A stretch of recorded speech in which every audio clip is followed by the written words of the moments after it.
అలాగే మన దేవాలయం నిర్మాణ ముందస్తుగా మన వేటయ్య గారు ఈ దేవాలయానికి మన దేవాలయం కట్టే ముందు అయ్యగారి సూచనలతో ఈ దేవాలయం నిర్మాణమైంది. అలాగే ఈ 108 శ్రీచక్ర సహిత లలితామాత దేవాలయం ఈ తెలంగాణ ప్రాంతంలో ఎక్కడ లేదు, మన దేవాలయం మాత్రమే ఉంది. అలాగే హోమ కార్యక్రమాలు కానీ ఇక్కడ పూజా కార్యక్రమాలు కానీ విషయ గారి ఆధ్వర్యంలో జరిగింది.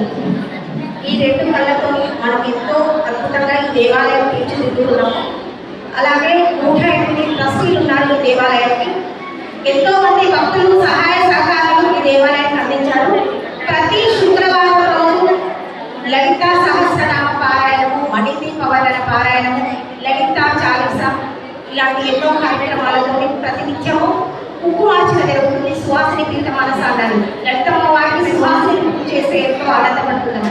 అలాంటిది అమ్మవారిగా భావన చేసి ప్రతి ఒక్కరూ ఈ దేవాలయం ఇచ్చేసి అమ్మవారి కుంకుమార్చనలో పాల్గొని అమ్మవారి ఆశీస్సులు పొందాలని కోరుకోవడం.